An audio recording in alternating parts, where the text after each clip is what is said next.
Europak hainbeste dauka zarta arrotik, atxilotu zintuztela demokraziagatik. Guk demokrazia sortzen dugu betik ta herritik, zuena sartu eixue kontrako eztarritik. Zuena sartu eixue kontrako eztarritik. Berrogeita bi urte, 3. urtebetetzi kartzelan beteten duena. Eguazpenien gure seme txikiren urtebetetzi behizen zan, 9 urte. Pentsaten zue itxizkuela telefonoz berba eitzen alkarreri zorizonak emoteko edo? Ba ez, hori zebez. 2 urte hauetan gauza asko aldatu da gobernue Polonian, gobera pentsaten gendu, ez teko gondino zantzurik, Espainiako gobernue aldatu da, Eusko Jaurlaritza be barriz edatozku, baina papelen egoerik bardin jarrekiten dut. Bardin. Sarri galdetuten doz jentik, egon da aurrera pausurik, badau barririk. Zaten, barri, honik behintzet, oingoz ez dekogu. Eberak 23 orduen bitzuziga barruen, isolatute dau, inkomunikaute, esan dut, ez teko laguaz telefonoz berbaitzerik, bizita bi baino ez dotzeu zen, eta Ramon Saio kondo esan dauen modu, ongoz, ez dau, ez beran kontrako frogarik, ez kargurik, ez baiketarako fetxarik. Eta noiz egingo da benbe, ez dakigu. Eta abokatuen bitxartez be, berba batzuk bidalizkuz. Honek beran zuzeneko berbak diz. Saber que estáis ahí y que no estoy solo es fundamental para mirar al futuro con optimismo y esperar que este secuestro democrático acabe cuanto antes. El sistema legal y penitenciario polaco hace todo lo que puede por deshumanizar al individuo. No hay resocialización aquí, solo desmoralización. Por lo que veo de otros presos, el rechazo social y la falta de solidaridad de familiares y vecinos hunden incluso más que el propio sistema. Y yo, gracias a vosotros, no tengo ese problema.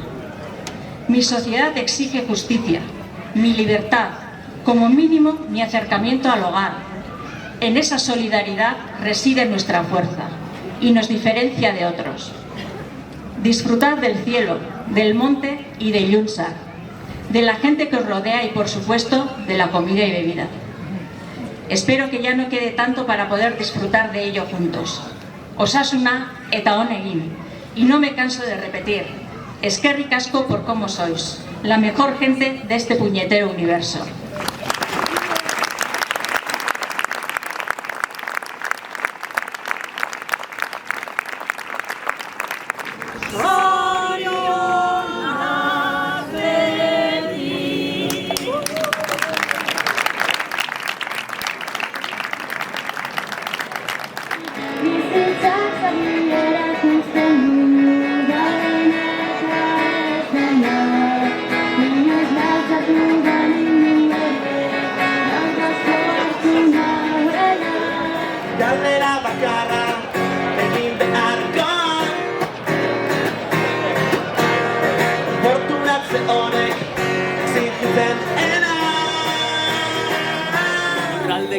Aita zein amak batu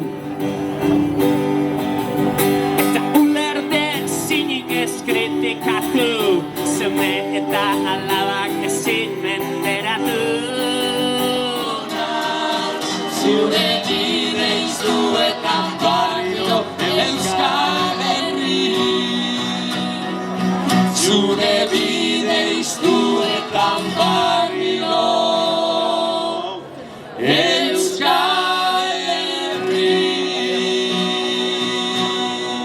Preso daude Israel deitzen dan espetxean, eldetu zen berri deitzen den orden zaharrean. Begi bazbi daude zapi baten adi,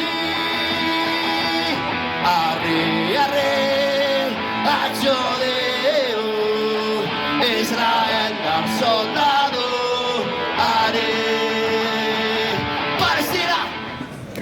askok erabaki dute isilik egotea, ta hemen isiltasuna da konplizitatea, kazetariaren lana da berri ematea, ta ez bere jabearen eskutxotik jatea.